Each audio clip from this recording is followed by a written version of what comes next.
Bom dia, Josi. Bom dia, Karina. Bom dia, todo mundo.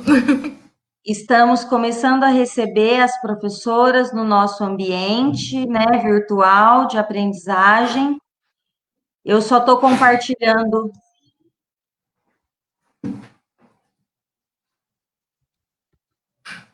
Uhum,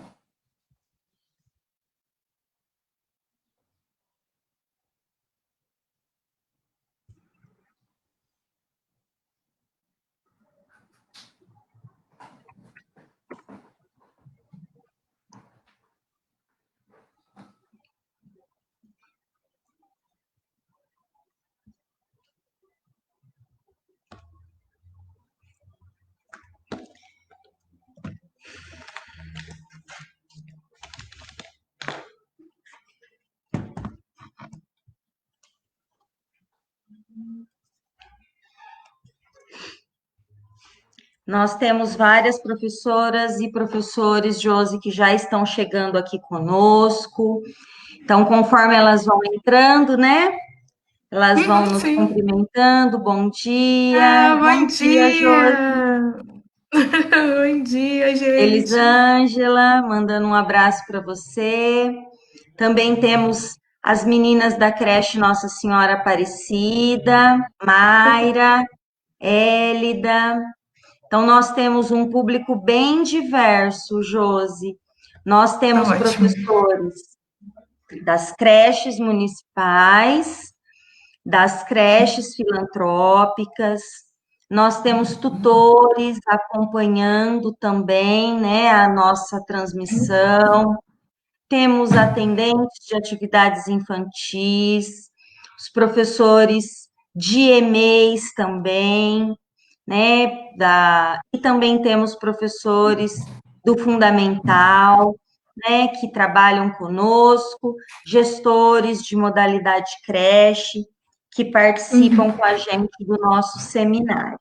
Então, seja Ah, que maravilha. bem-vinda, Josimara Obrigada, Camila obrigada pelo Assunção. convite. É Josimara Assunção Camilo Alves. Minha mãe judiou, um nome grandão. Josi, né? Josi, Josi tá ótimo. Eu trabalhei com a Josi no Egilda, no período que nós Oi. estávamos no Egilda. A Josi era tutora da sala do professor Alex, né? Isso mesmo. Alex Benevides, um beijo, amo você. Tenho um carinho extremo pelos professores da EME Egilda, você sabe disso. Então, Sim, eles são nós vamos, maravilhosos. são maravilhosos. Lúcia, um beijo. Você não está aqui ainda. Mas a professora Josi, às vezes você vai ver que eu olho mensagens no celular, porque tem as mensagens, às vezes as pessoas ficam com vergonha de perguntar coisas no chat aberto, né? E então eu acabo acessando e olhando alguma mensagem, né? Eu vou apresentar a professora Josi para vocês, né? A Josimar Assunção Camilo Alves, ela é graduada em pedagogia pela Unesp de Marília, tem especialização em psicopedagogia, né, pela Unilins, o nosso centro universitário aqui da cidade, graduação em andamento em filosofia pela Universidade Federal de São João del Rei. Você é corajosíssima fazer uma graduação em filosofia e um doutorado ao mesmo tempo e manter essa pele linda, esse Ah! sorriso lindo e não ter olheiras, não é para qualquer um, tá? Mestrado profissional em educação sexual na Universidade Paulista, né, na Júlio de Mesquita Filho, na Unesp, no campus de Araraquara, e atualmente está fazendo doutorado em educação escolar também na Unesp de Araraquara. Né? É, a Josi é uma menina dedicadíssima, eu trabalhei com ela como tutora, exemplar, e eu fico muito satisfeita, Josi, quando eu vejo os profissionais da educação do nosso município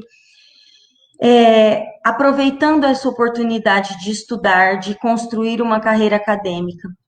O nosso município, ele é um dos únicos que tem esse benefício de permitir, dentro do limite das possibilidades do que um município pode oferecer, a possibilidade de estudo. E quem se agarra a ela, tenha certeza que você terá uma carreira de grande sucesso, porque você é muito jovem. O Muito tema de obrigada. hoje. Quer falar um oi para as meninas e meninos?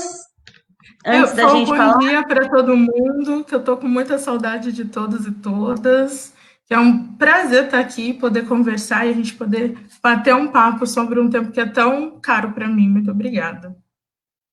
O nosso tema é a violência doméstica em tempos de pandemia e como isso entra na educação, porque isso entra na educação, né? Eu tenho alguns dados jornalísticos, né? Eu não tenho a vertente de pesquisadora nessa área, mas eu tenho dados jornalísticos, por exemplo, da Agência Brasil, no mês de maio, que a violência no estado de São Paulo contra a mulher aumentou 44,9% no Exato. período da pandemia. A taxa de feminicídio no estado subiu de 13 para 19 num período de 12 meses, de 2 meses. O total de socorros prestados em postos de saúde, hospitais e emergências subiu de 6.775 para 9.817 somente no mês de abril. O Rio Grande do Norte apresenta um aumento de 34% em casos de lesão corporal Não dolosa, corporal. tem intenção de ferir. Além da situação de vulnerabilidade, nós estamos falando de adultos e também de crianças. A situação de vulnerabilidade das nossas crianças é gravíssima. Então, eu preciso de uma pessoa especialista na área que converse conosco, né, sobre esse assunto tão presente no dia a dia. Além da falta de apoio dos nossos políticos que indiretamente sexualizam a imagem da mulher brasileira, né? Um comentário de uma professora Elisete, seja bem-vinda, ainda mais com as atuais medidas do ministro da Relação Exterior, conivente com países fundamentalistas. Então, nós temos um cenário, além da pandemia, que já é um cenário extremo, nós temos um cenário de agressão que já era comum no nosso país e que nós não podemos mais ficar só vendo, né? Então, fique à vontade, a palavra é sua. Eu vou interromper às vezes para jogar as perguntas das meninas. Tá bem. Bom dia a todos e todas. Mais uma vez, muito obrigada pelo convite. Eu estou aqui para trocar um pouquinho de experiência e contar um pouco do que eu ando pesquisando, porque a temática do meu projeto agora é analisar discursos de mulheres vítimas de violência doméstica e tentar fazer uma interlocução com os cuidados de si do Foucault com educação, como educação para o cuidado de si e uma vida mais ética. Então, a gente está tentando juntar essas duas coisas num projeto só, numa pesquisa só, para ver se fica bem bolado, se isso dá um resultado melhor depois, para pensar as nossas práticas enquanto professores e profissionais também da assistência. Então, é um trabalho que eu tenho lutado para entender, para compreender, porque também não é fácil, porque é muito próximo. Quando a gente fala de violência doméstica, é uma temática muito próxima. Todo mundo conhece alguém que já passou, ou na nossa família, ou no círculo próximo, até mesmo já passou por um relacionamento violento ou abusivo. Então, oi!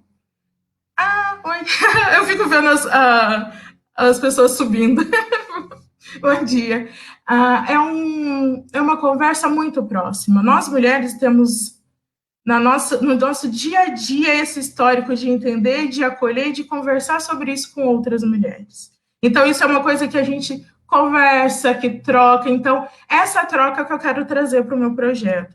Para pensar do ponto de vista histórico, a gente sempre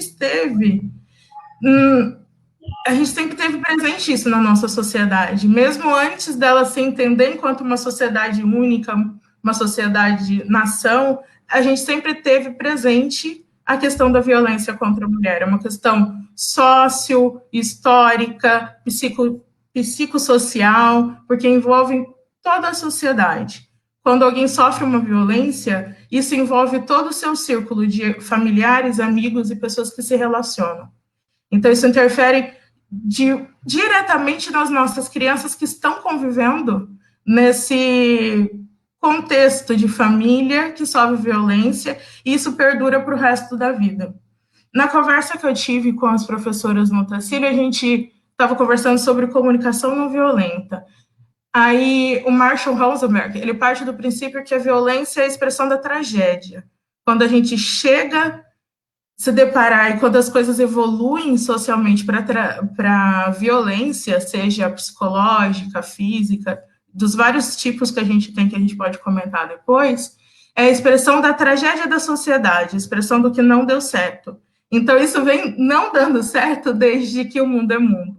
Isso por causa do desequilíbrio de poder na sociedade. A gente fala muito de como as mulheres andam empoderadas e lutando por seus direitos, mas esse ainda é uma temática que a gente tem que lutar ainda mais.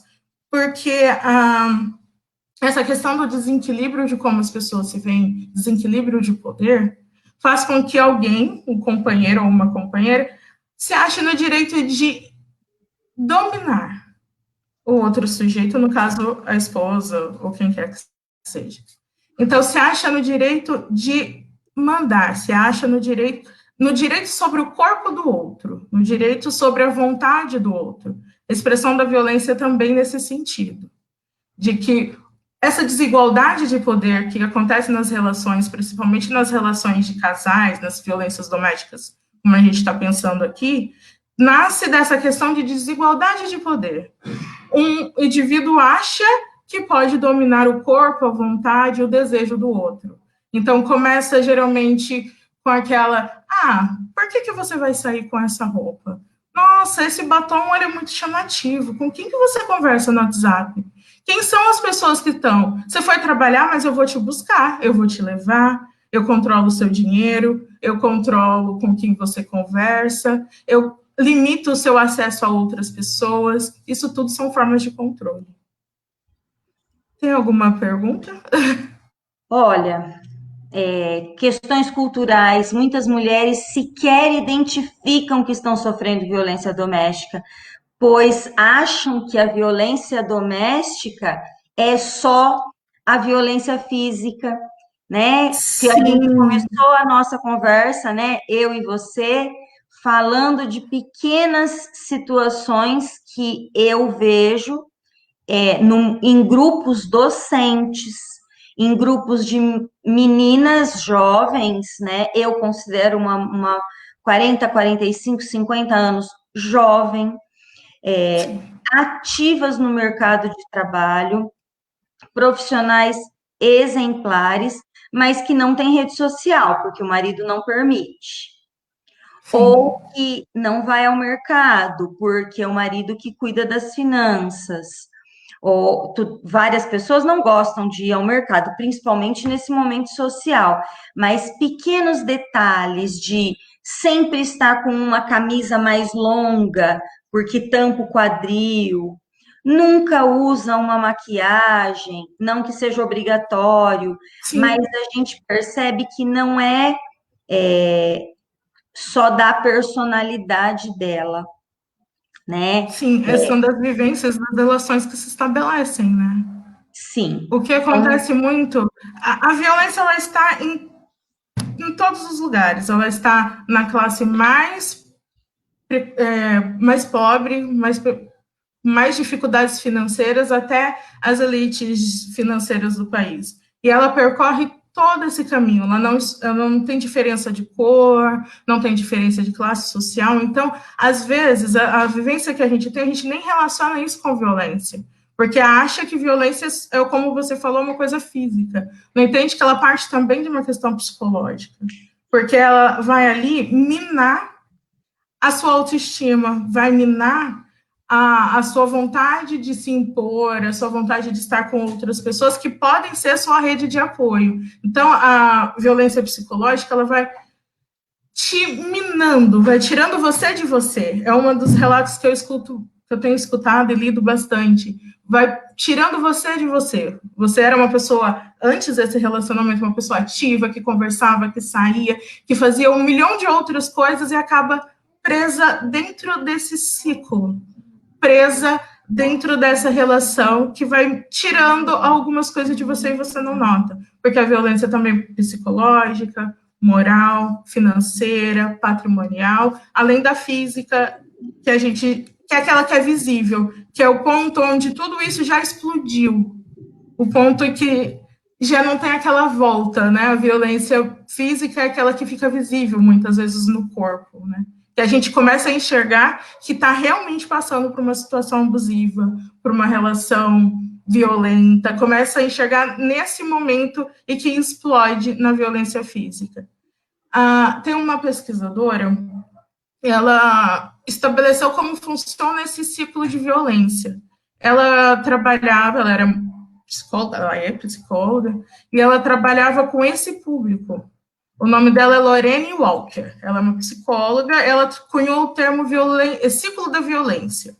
Esse ciclo de violência, porque eu brinco até umas rodas que eu fiz, conversando com mulheres, de que parece que é o gato correndo atrás do próprio rabo.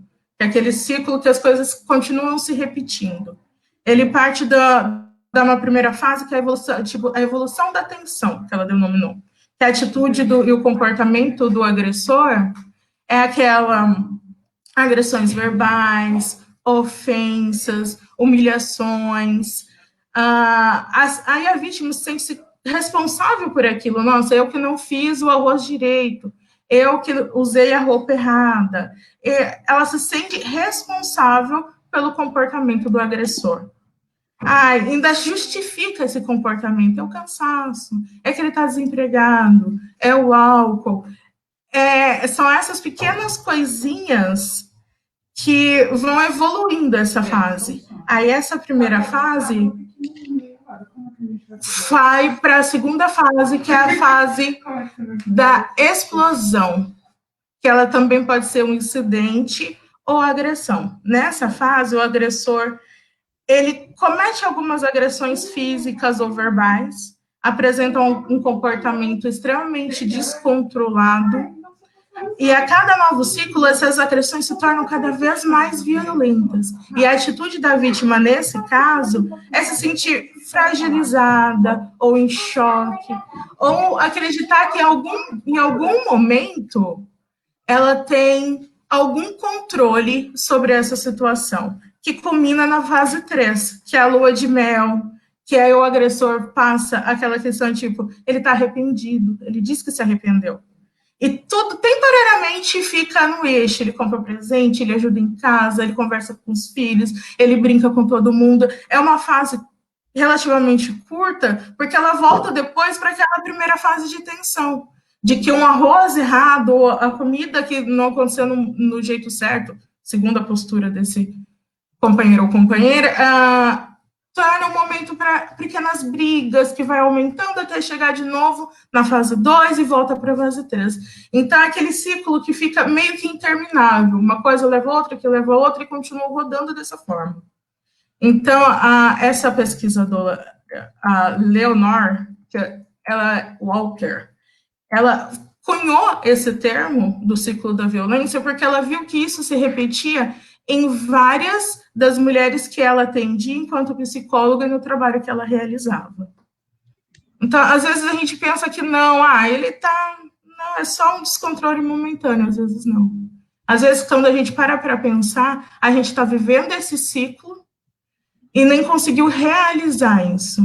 Esse ciclo é muito perverso, porque você fica ali enquadrando a sua vida e a vida da sua família dentro disso. As crianças que estão ali presenciam e vivem tudo isso junto, né? É uma questão que você, quando é violência doméstica, a gente vivencia isso em família. As crianças estão ali, ela vê aquela fase da tensão de pequenas brigas, de pequenos atritos. Algumas vezes presenciam a questão da violência física em si, e depois vê aquela pessoa de novo arrependida, ela também fica presa dentro desse ciclo. É um ciclo que prende a todos que estão ali naquele domicílio, naquela residência. Por isso que é tão perigoso, né? Porque isso também aumenta exponencialmente. E começa com uma agressão verbal, aí passa por um tapa, um soco, e isso pode chegar até no ato do feminicídio, né? Em assassinatos e coisas sérias assim. Então, Recentemente, pode falar, Jô. não, pode falar.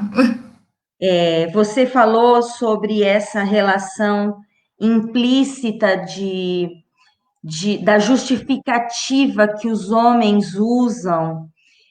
O homem não, que o abusador, que o O agressor, agressor.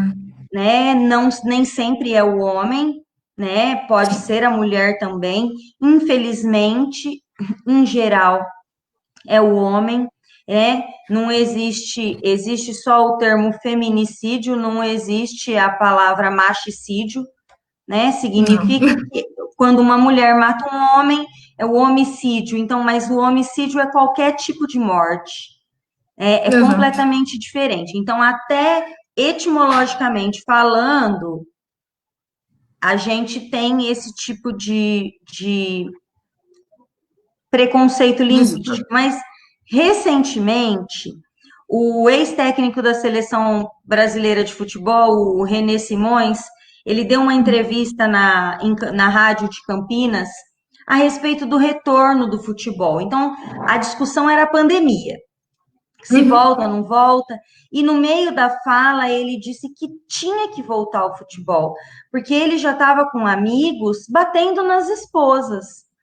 Então, o problema era o quê? A falta de futebol que estava fazendo o marido bater na esposa? Ele está falando de amigos, do círculo dele, famílias bem estruturadas, mas a justificativa que ele usou foi muito infeliz e depois ele fez declarações pedindo desculpas às mulheres, mas voltar o futebol acaba com a agressão feminina, por exemplo?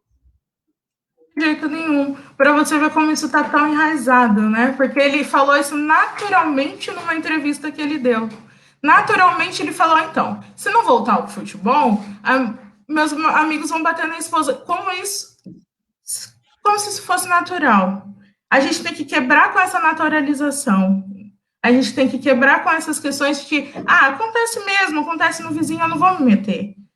Aí tem aquele famoso ditado, né, que na briga de marido e mulher ninguém mete a colher, mas ele é um falso no sentido de que a gente tem que meter a colher sim.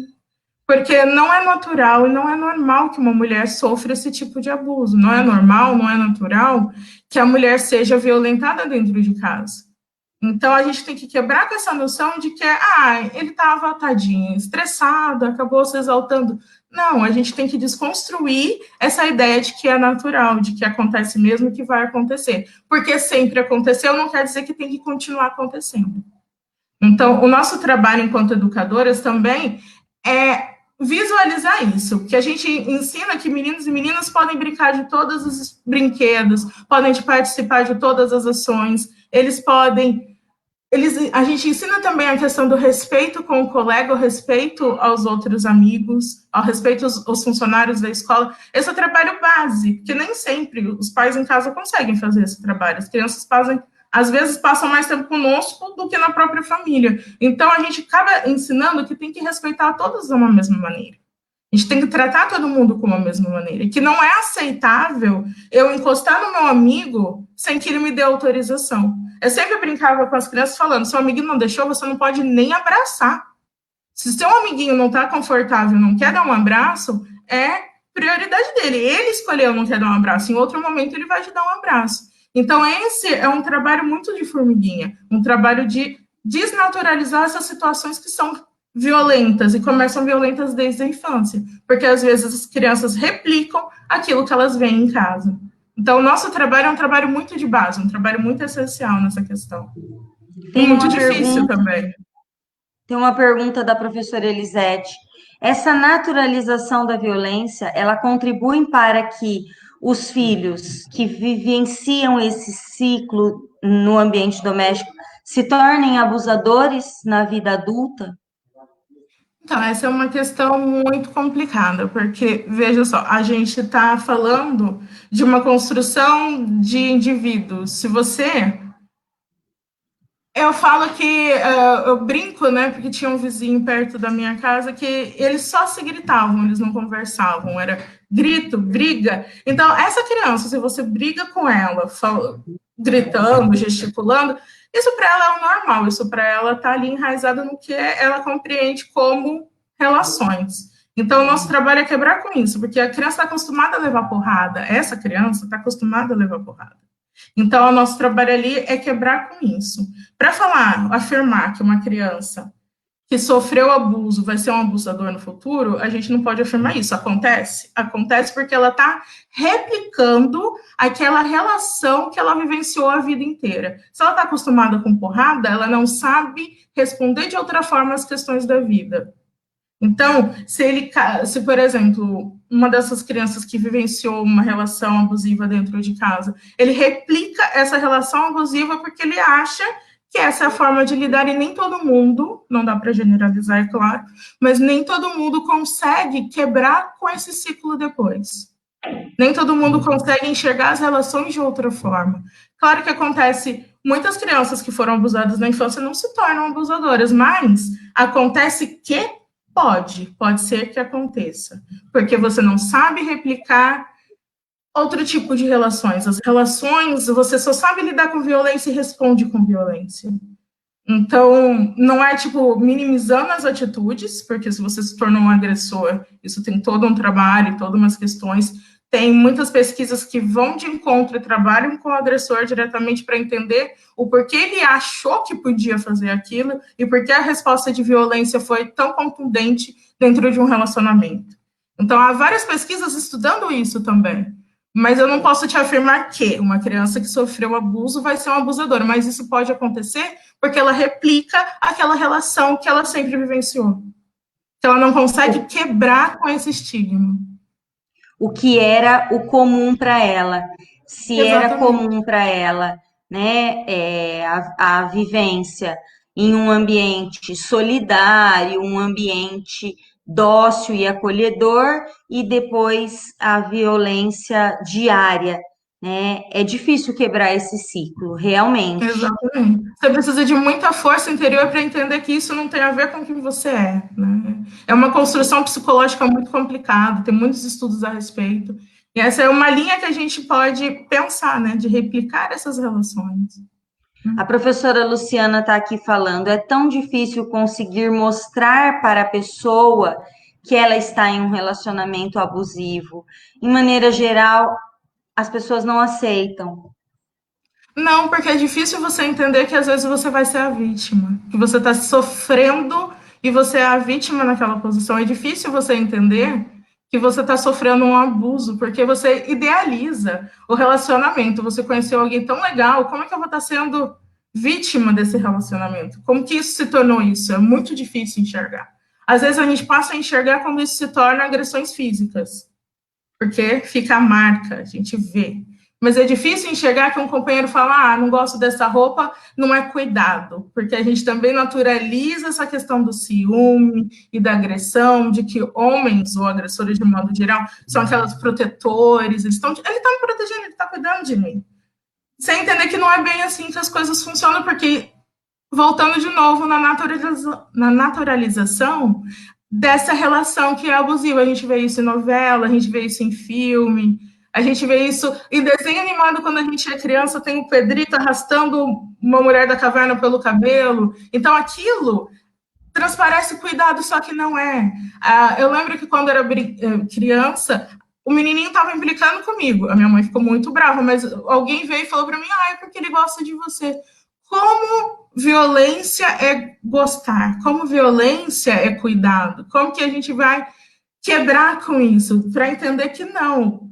Tem uma questão do protetor, do cuidado, de tá tudo bem com você, eu posso fazer alguma coisa por você, mas tem limites nisso. Invadir o seu celular não é cuidado, limitar as suas relações não é cuidado, limitar com quem você conversa no mundo não é cuidado, ficar com o seu dinheiro que você trabalhou o mês inteiro para cuidar, para ter, não é cuidado. Então, a gente acaba naturalizando, mais uma vez, o que, sem separar o que é cuidado do que é violência. Então, esse é um trabalho constante.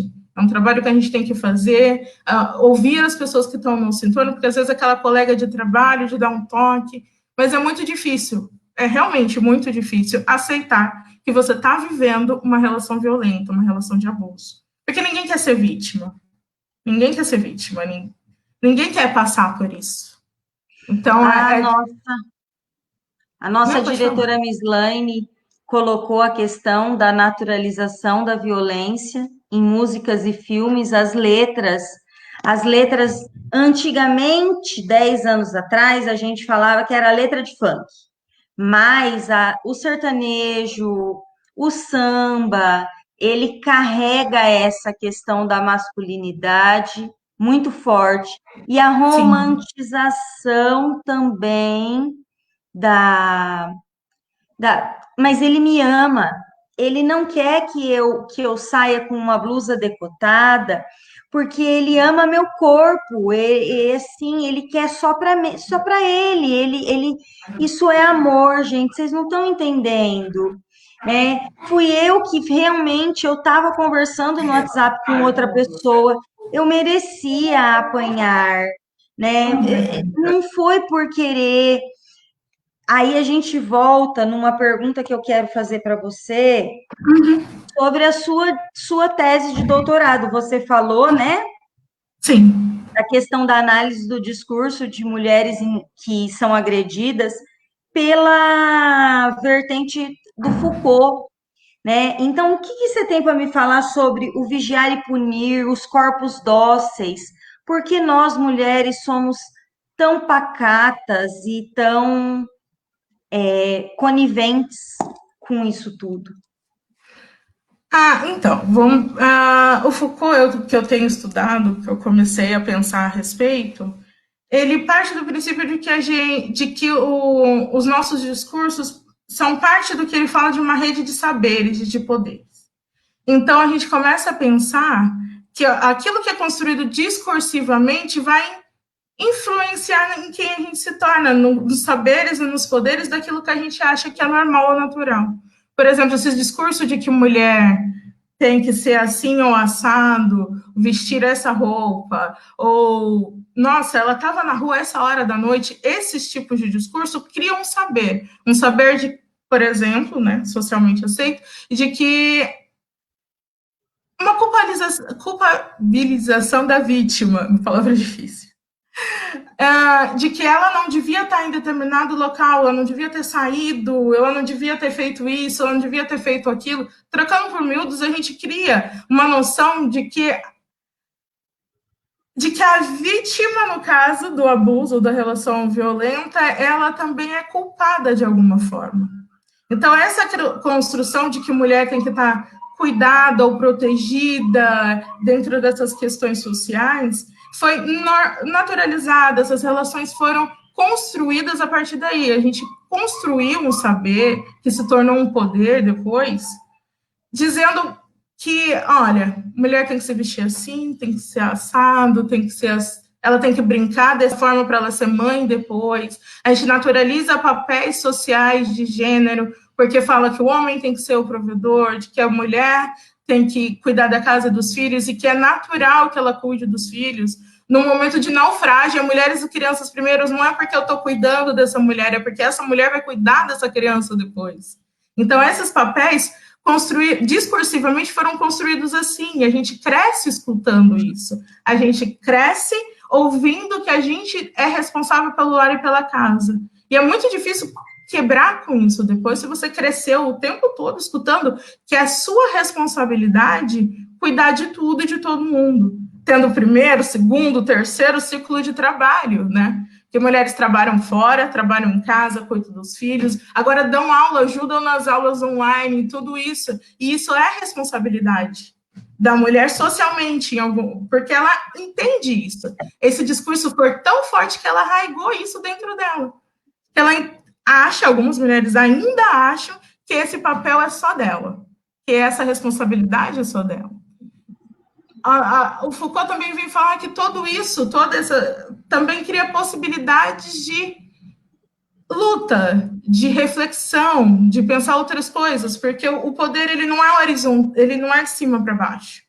Ele meio que cria tentáculos, ele cria outras possibilidades. Então, enquanto eu estou aqui conversando com vocês e tentando pensar essa naturalização, a gente está criando uma resistência a isso, juntando mulheres que nunca haviam pensado a respeito e criando uma resistência sobre isso, pensando sobre isso. Será que é só minha responsabilidade cuidar da casa ou dos filhos? Será que é só minha responsabilidade organizar tudo que vai acontecer no lar? Será que todas as pessoas que moram ali também não são responsáveis pelo seu espaço, pelo cuidado e organização? Então, esses micros espaços que a gente tem, que influenciam em tudo. Eu gosto muito da Angela Davis, que é uma pensadora, filósofa negra estadunidense, que ela fala que quando mulheres se organizam, elas mudam todas as estruturas. Quando a gente está aqui conversando, a gente quebra com todas essas estruturas que colocam a gente numa posição só, num lugar só, num espaço só de fala. A gente aqui conversa e chama a nossa amiga e fala, nossa, eu ouvi isso, será que está certo? Que vai chamar outra, que dissemina conhecimento pela comunidade que ela está. A mulher não guarda só para si, ou só para o seu núcleo familiar algumas vezes, ela dissemina isso. Então, o poder ele fica ali, tentacular e se espalhando. Então, a gente pode quebrar com esse discurso que normatiza a nossa desigualdade e relações naturalizadas, assim, conversando, trocando e juntando mais gente para esse espaço de diálogo. Então, quando a gente conversa, descobre uma coisa, geralmente não fica só comigo. Eu converso com os meus amigos, eu converso com a minha mãe, e isso vai criando novas possibilidades de pessoas pensarem a respeito dessa situação, dessas normatizações, dessas violências que a gente passa. Então, é muito importante esse espaço que tem homens e mulheres e todo mundo aqui para dialogar dessas questões que são desiguais, e foi construída desigualmente. Então, ela ainda repercute na nossa sociedade. Essa desigualdade de poder que muitas vezes fica em casa também, que reflete na política, porque a gente não está lá. É muito difícil encontrar mulheres na política, é muito difícil encontrar outras situações. Então, a gente vai criando diálogos, espaço de diálogos para que isso seja desnaturalizado. Criando espaço em que a gente também possa ascender ao poder, não dessa maneira política ou coisas assim. Ascender ao poder é de tomar para si o conhecimento, tomar para si as coisas que importam. Sabe? Então, é mais ou menos por aí. Eu ainda estou lutando com o Foucault, porque a minha base teórica sempre foi outra. Então, eu estou aqui tentando entender o Foucault, ele brigando comigo, eu devolvendo para ele. Então, a gente está numa briga ainda, para eu entender como são construídas essas relações e como a gente pode quebrar com isso, porque para além de entender como são construídas essas relações, a gente tem que quebrar com essas estruturas. Então, essa é a parte mais difícil. Josi, Foucault não é meu amigo. Não sei se Foucault teve amigos, né? A obra dele é sim uma obra muito complexa. É um francês, né? Para as meninas, caso não conheçam ainda, o Michel Foucault é um francês e é um filósofo que também teve produções ligadas à psiquiatria, mas trabalhou muito com as questões de relação de poder. Então, mesmo em ambiente escolar, as meninas que estão aqui vão se lembrar disso. Na nossa pós-graduação em coordenação pedagógica, nós tivemos um estudo sobre Foucault com relação a relações de poder, né, em como trabalhar as relações de poder. Mas vamos seguir, ó, firme no seu, porque é uma excelente teoria. A Mariana, ela fez 2 comentários muito pertinentes. A prisão nesse ciclo, infelizmente, além de gerar a dor e o risco da morte para quem é agredido, gera também nas crianças a opressão. E, consequentemente, mesmo que não seja um reflexo para a vida adulta, como a professora Elisete perguntou, mas é um reflexo na infância. Então, nós precisamos sim estar muito atentos a tudo isso e exercitar a nossa escutativa. E ela completa que, na mesma medida que o amor, o carinho e o respeito marcam a vida e colabora, né, para o desenvolvimento, os atos e violências também têm a mesma força. Influencia, porém não determina. Então, ela elogia a sua abordagem, né? Obrigada. Não, pode falar. Pode falar. Não, mas é isso mesmo que a Mariana falou. A gente não tem um determinante, a gente tem que parar de pensar isso como um determinante. Não é um determinante. É um esforço, essas marcas ficam na gente ou nas pessoas que passam por isso a vida inteira. É uma coisa que você vai trabalhar a sua vida inteira. Você vai trabalhar com a ajuda de uma rede de apoio, seja familiares, uma rede que tem psicólogos ou assistentes, porque tem algumas questões que a gente não sabe lidar, então a assistência psicológica é muito importante, a assistência social nesses casos também é muito importante, porque a gente tem coisas que a gente não sabe lidar com isso, e é uma coisa que a gente vai passar por isso a vida inteira, isso vai deixar marcas. Então, enquanto a gente continuar trabalhando, pensando numa rede de cuidado, uma rede de fortalecimento desse indivíduo, essa questão não é um determinismo. Você vai continuar passando por inúmeras situações e quanto mais você trabalhar com isso, quanto mais você pensar e refletir e trazer as suas questões para cima, né, para as outras pessoas, não deixar ela emergir é muito importante, porque sim, vai te marcar, é uma coisa que você vai lembrar para o resto da sua vida. É uma coisa, por exemplo, que você escuta relatos de crianças falando sobre isso, elas nem sabem ainda, porque às vezes são muito pequenas, o que está acontecendo, mas elas vão lembrar disso para o resto da vida delas. Isso vai marcar as relações, isso vai marcar a vida dela. Mas isso também não significa que ela tem que replicar ou reviver isso depois. Então, por isso que a gente tem que dar o suporte, fazer essa rede de apoio, interligar com outras multidisciplinaridades, porque é muito importante. A gente também não consegue sozinho, enquanto professor, dar o suporte necessário para essa criança e para essa família. A gente conta com alguns outros órgãos e algumas outras profissões para fazer isso. Então, é muito importante que a gente lembre disso. A gente está ali em sala de aula, por exemplo, até março, a gente estava em sala de aula com as crianças e suas famílias, a gente tinha um olhar cuidadoso sobre isso. Se a gente notava alguma diferença, alguma marca, alguma coisa, a gente já recorria a coordenador, diretor, às vezes até chamava o conselho tutelar para investigar, interferir nessas questões. Então, agora é muito importante também que a gente continue com esse olhar cuidadoso e atento, porque a gente, às vezes, consegue fazer live ou falar com as crianças pelo celular e com as suas famílias, a gente tem que se mostrar disponível uma rede de apoio nesse momento também. Porque a gente também não sabe ainda como vai ficar as dimensões e as questões, porque, como você falou no começo, houve um aumento de 44,9% nos casos de violência doméstica. Então, não eu quero pensar que isso não é bem só um aumento. Isso é porque a gente tem muita subnotificação. Eu acho que agora, com mais gente em casa, ouvindo o seu vizinho, ouvindo seus amigos, há uma maior denúncia desses casos, que já era uma quantidade muito grande. A gente tem muita subnotificação. O período que eu trabalhei junto à assistência social no CRAM, a gente recebia muitos boletins de ocorrência, muitas denúncias e coisas assim, mas a gente sabia que isso não era nem um terço do que estava de fato acontecendo, porque nem todas as mulheres conseguem pedir ajuda, nem todas as mulheres conseguem entender que elas estão numa posição que precisa de ajuda, que elas são vítimas naquele momento. Então, esse número que cresceu, que parece monstro, nossa, como que cresce 44%, quase 45% num período tão curto? É que agora tem mais gente de olho. O seu vizinho também não está trabalhando, ele também escuta o que está acontecendo no entorno. Há mais denúncias. Não é que subiu de uma vez só porque as mulheres estão em casa e todo mundo está em casa. Esse é um reflexo do que já vinha acontecendo, só há mais denúncias, isso na minha visão, é claro. Eu acho que Eu acho que é real isso que você está me falando, pela minha experiência pessoal.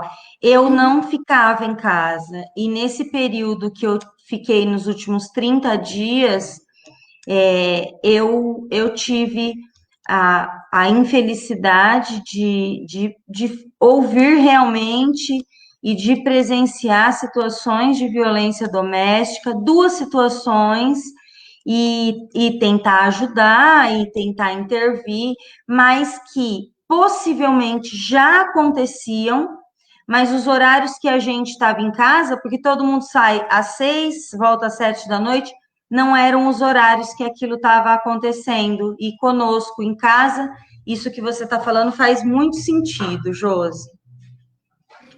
Duas esse olhar perguntas. atento, né? Pode falar. Duas perguntas. Você falou da violência psicológica, mas também falou da violência patrimonial. O que seriam essas duas situações, além da física, que a gente já sabe como é? Sim, a violência patrimonial não é uma coisa que a gente conversa muito. Eu acho que ela está tipificada na Lei Maria da Penha, desde 2006, mas a violência patrimonial vai desde o básico. Por exemplo, no meio de uma discussão, seu agressor pegou e quebrou o seu celular, te causou um dano financeiro. O seu agressor não te deixa ter o seu cartão do banco para retirar seu dinheiro, pagar as contas, fazer compras e coisas assim. A violência patrimonial também vai naqueles casos de que você não tem acesso aos seus bens. Isso tem medidas legais e protetivas, mas você sofre uma lesão naquilo que é seu, no que é seu financeiro, no que é nas suas propriedades, nas suas coisas. No meio de uma briga, depois você encontra suas coisas quebradas ou queimadas. A gente há relatos de que mulheres brigaram de manhã, foram trabalhar, a hora que voltou, as roupas estavam queimadas, celular quebrado, computador quebrado. São danos patrimoniais, danos financeiros. Tem a ver com essas questões. Tudo que envolve bens e questões financeiras está envolvido na violência patrimonial. Seria Violência também moral, aquela frase comum que infelizmente a gente ouve muito, mas essa casa é minha, esse carro é meu, sim, esse sim. filho é meu, como se tudo fosse posse do homem. Se não fosse eu, você não teria nem os seus filhos. Exatamente, exatamente. Vem disso da questão do poder, né? Ele se acha dono também dela, como de todas as coisas provêm dele. Acontecia bastante também, antigamente, quando as mulheres não trabalhavam, tudo era do homem. Os filhos, a casa, as roupas, porque ele trabalhava e ela ficava em casa como se isso não fosse trabalho, né? Então, Nossa, parte daí. uma dica, meninas e meninos de minissérie. Eu assisti recentemente a segunda temporada de uma minissérie do Netflix que se chama Coisa Mais Linda, e ela se passa na década de 60. Você assistiu? Eu É, comecei a assistir, eu achei muito bonito, umas discussões ótimas. e assim, a mulher, ela não era dona da própria casa onde ela morava. E em uma ação do patrimônio, ela não tinha patrimônio. Em uma das ações que o marido fez contra ela, ela se apaixonou por outra pessoa e quis terminar o casamento, e ele não aceitou, mas acabou indo embora.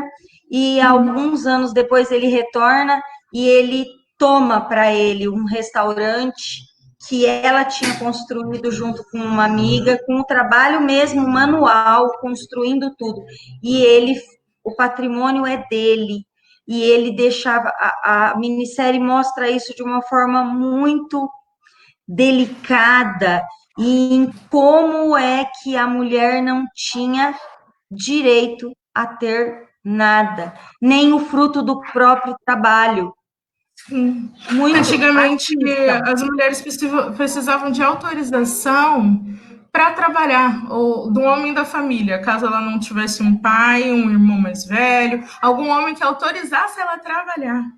Então, essas relações são desiguais desde sempre, como a nossa conversa que a gente está há alguns minutos já. Então, essas coisas vão trazendo e chegam até aqui agora. Porque se você não tem direito ao fruto do seu trabalho, você não tinha direito a trabalhar antes. São conquistas que a gente está tendo progressivamente. Não é que a gente não existe direitos ou coisas do gênero, mas são conquistas progressivas. A gente tem que entender que o que é nosso, o que a gente construiu também em família e tudo mais, é nosso também. Só porque o homem trabalhava para prover, não quer dizer que o seu trabalho doméstico não tinha valor, entendeu? Porque sem você, no caso, a casa não ia andar, ninguém ia comer, as crianças não seriam educadas. Então, é uma relação muito complicada que vem de longo tempo, né? A gente não tinha direito a ter conta bancária, então, todas essas coisas revalem no que a gente está vivenciando hoje, né? E a violência psicológica? A violência psicológica é aquela que envolve humilhação, vai te sugando, né? Vai te humilhando, vai falando que você não tem valor, isso vai minando a sua autoestima, vai minando quem você é. Essa é uma frase que nunca sai da minha cabeça, que vai tirando você de você mesmo, as suas características mais marcantes, a sua personalidade. Você fica tão fragilizada que você acha que você não tem valor, que aquilo que você faz não tem valor. Então, é muito mais fácil de você ser dominada, muito mais fácil de você ficar numa situação de submissão, numa situação que você não consegue ver nenhum norte, nem consegue procurar ajuda, porque você acha que você não tem valor e que ninguém vai querer te ajudar. Então, são questões que vão ali no fundo do nosso ser, são questões que machucam tanto quanto uma violência física, uma violência que fica marca física, né? Marcas visíveis. Então, a violência psicológica é tão ou mais complicada do que todas as outras. Vários elogios, Josi. Mas eu quero que você dê para a gente entrar na nossa fase final já, dicas de como agir, o que fazer, quem procurar, como dar sinais de que isso está acontecendo sem que o agressor perceba, em quem confiar neste momento, quem procurar, algum número de telefone, algum serviço de apoio. Sim. Eu tenho pesquisado o que tem acontecido de apoio nas situações de violência agora no período da pandemia, em que as pessoas têm mais dificuldades de ir a serviços, alguns não estão funcionando, os horários estão mais restritos e tudo mais. Então, a gente pode pensar nessa rede de apoio. Me perdi. Pensar assim, primeira coisa, no nosso município, em Lins, tem uma rede de apoio dentro da assistência social, que é o CRAM. Depois eu posso disponibilizar os números, que você tem atendimentos lá, elas podem ir até a sua casa. É um trabalho muito de formiguinha, mas muito importante que está acontecendo. E a gente pode pedir também via telefone. Tem o Disque 100, que são dos direitos humanos, o Disque 180, que é um número que você pode ligar e fazer a denúncia caso esteja acontecendo, ou pedir ajuda, tem um link direto com a polícia. Há também os aplicativos de compra. Eu não gosto muito de falar de marcas, mas tem algumas marcas que estão fazendo um trabalho muito interessante, que é a Natura e a Avon, que agora é uma coisa só. Eles têm no próprio site deles, você pode estar fingindo que está ali comprando uma coisa e apertar o botão de socorro. Então, O você tem um Magalu botão... também tem. O aplicativo Isso, do do Magalu também Magazine. tem. Você também tem esse botão de pânico, né? Que é aquele botão de pedir socorro que você aciona a sua rede de apoio ou vai diretamente para a polícia. Esses são um dos caminhos online. Agora também está em discussão de você poder fazer o boletim de ocorrência online, pedir medidas protetivas online. Essa também é uma discussão que está sendo feita. Alguns casos de boletim de ocorrência você consegue fazer online. Então, você consegue escrever ali, dar os dados básicos do que aconteceu com você para você pedir ajuda e acionar a polícia, que são as maneiras básicas de intervenção, né? Então, a gente tem esses meios agora. A gente também tem que pensar em construir redes de apoio. Em quem da sua família ou da sua rede de amigos você consegue conversar e explicar o que está te acontecendo, e inserir essa pessoa no contexto. Rede de apoio é sempre muito importante. Um amigo, alguém da família, alguém para quem você vai pedir socorro naquele momento, alguém que você já deixa ali disparado no próprio celular, o número ali próximo falando socorro.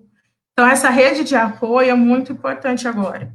Todas as pessoas estão mais online, então não vai ser estranho se você está sofrendo uma violência, alguma coisa, você está no seu celular.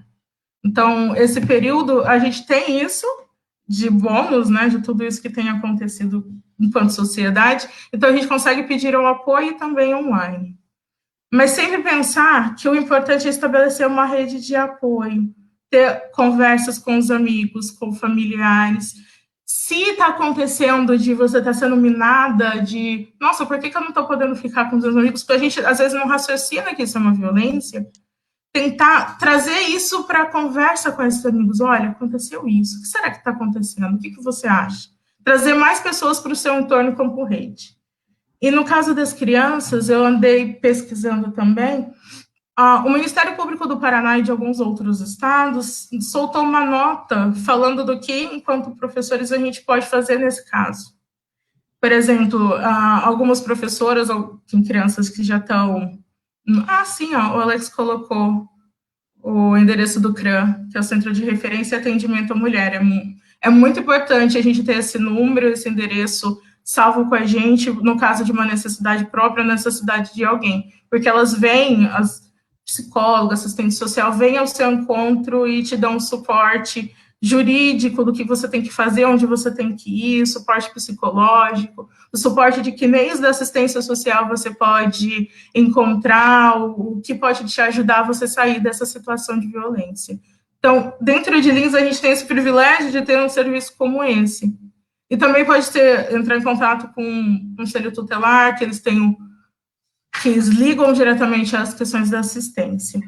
Aí, pensando nas crianças, as orientações são bem gerais para os professores, coordenadores e diretores. Por exemplo, manter um contato online direto com esses alunos e famílias. Por exemplo, você tem um grupo do WhatsApp com os seus alunos que você manda as atividades, deixar claro para essas crianças que estão lá que você é alguém que pode ouvir, alguém que, se ele precisar, você está ali. Eu sei que essa disponibilidade é muito pesada, é uma responsabilidade muito grande, é uma questão muito séria, mas se a gente deixa esse diálogo aberto, esses caminhos de comunicação abertos, pode ser um caminho que essa criança vai chegar até você e falar, olha, professora, olha, aconteceu isso, isso, isso na minha casa, aconteceu isso, isso, isso com o aluno X. Então, porque eles moram muito perto, eles sabem o que acontece um na casa do outro. Então, ter essa rede de comunicação aberta é uma das orientações, virtual, eletrônica, porque o professor pode depois passar isso para a coordenação e dar os encaminhamentos necessários.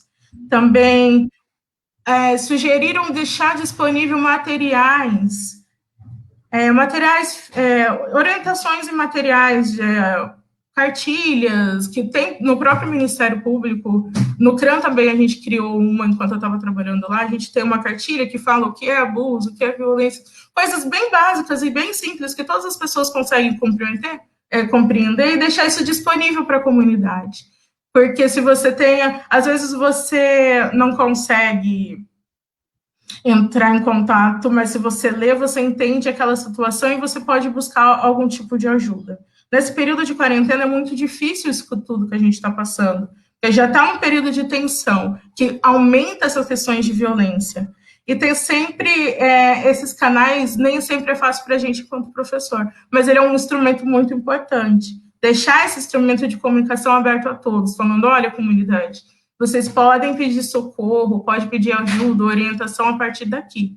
Porque aí a coordenação, a própria escola sabe como desenvolver e para onde mandar essa denúncia, como auxiliar essas famílias, que às vezes vai parar no conselho tutelar, na assistência, vários órgãos que a gente tem enquanto prefeitura.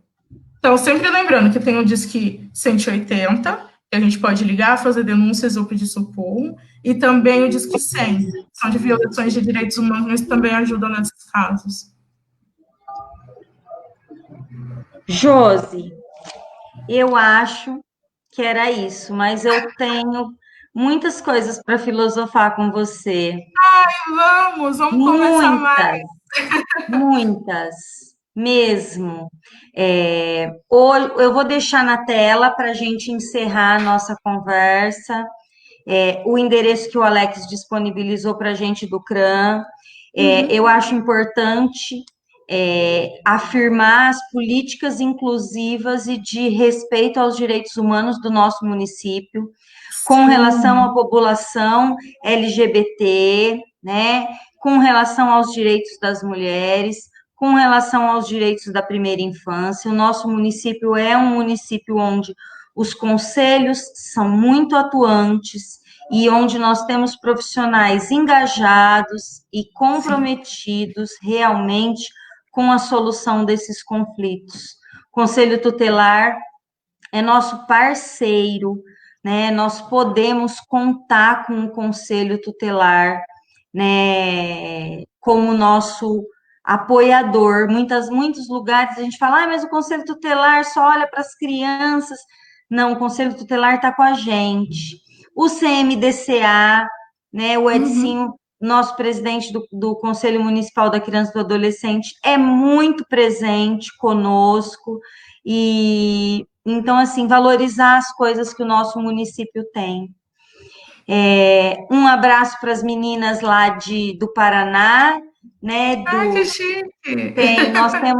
Nós temos um grupo de professoras que tem acompanhado bastante a gente, eu também tenho assistido, da cidade de Almirante Tamandaré, do Paraná. Um abraço, Lúcia. Obrigada pela participação. E, Josi, muito obrigada. Muito Muito obrigada. obrigada mesmo. Muito obrigada eu pelo convite, eu fico muito feliz. É bom porque a gente coloca para fora todas as nossas angústias também, a gente compartilha aqui. Então, por favor, quem tiver coisas para conversar, comentar, eu estou disponível, pode procurar, porque Qual que isso é o seu enriquece o nosso Facebook? trabalho. É Josemara Camila, é só o meu nome, pode me procurar por lá. Tem Insta também? É tudo Josemara Camila, não tem Tudo muita Josimara criatividade. Camilo. Então, pode Não, procurar e a gente vai tecendo coisas e pensando em outras sugestões. Eu estou aqui na luta na academia para pensar essas questões, para tentar entender, para a gente levar isso para a prática, não pode ficar restrito. Então, muito obrigada por poder falar, por poder comentar aqui, porque isso vai dando insights de coisas para fazer, é muito bom. Isso, eu agradeço muito. Obrigada. Agora, eu tenho um convite. Josi, obrigada. Nós vamos conversar de novo e vamos traçar outros projetos. Mas hoje, nós já conversamos. Ontem à noite, eu já comecei uma conversa com as minhas meninas a respeito disso. E eu preciso falar agora publicamente sobre o Fundeb. O Fundeb vai ser colocado em votação hoje.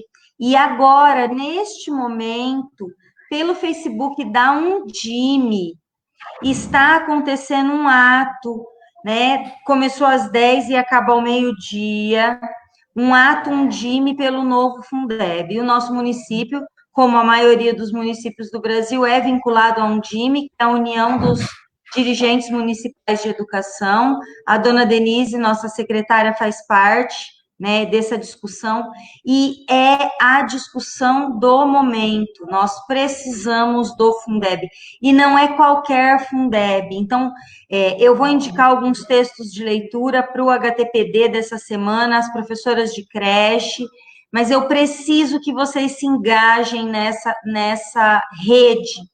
É uma rede pequena, eu tenho só 10 seguidores no meu Insta, no meu fã-clube, no meu Face, no meu Twitter, mas vamos subir a hashtag, né? Novo Fundeb, vota Fundeb, pelo texto da professora Dorinha, que é a deputada que fez, né, o texto base que nós estamos discutindo agora. É uma discussão importante. Nós precisamos falar de muitas coisas, mas o Fundeb hoje, ele é essencial. Josi, Obrigada, muitíssimo até mais. obrigada. Ó, Beijo para todos e todas. Muito obrigada. um abraço, muito obrigada. Meninas, beijos, obrigada. Até amanhã. Amanhã, 10 horas, nós retornamos com a nossa supervisora de ensino, Denise Rocha, né? Que vai conversar conosco sobre as interações e brincadeiras. É uma fala que ela já fez e que nós ficamos muito curiosas e pedimos mais. A cidade de Almirante Tamandaré, no Paraná, fez hoje de manhã, antes da nossa, uma live sobre o Fundeb. Então, quem quiser também entra na Secretaria Municipal de Educação, né, da cidade de Almirante Tamandaré, no Paraná, e eles estão fazendo um serviço bem legal, bem próximo desse nosso. Então, ó, hashtag aprova Fundeb, eu estou vendo já a Rose aqui em defesa de educação pública. Nós somos servidores públicos e nós precisamos de condições de trabalho, e o Fundeb vai fazer isso pela gente. Um beijo, até amanhã.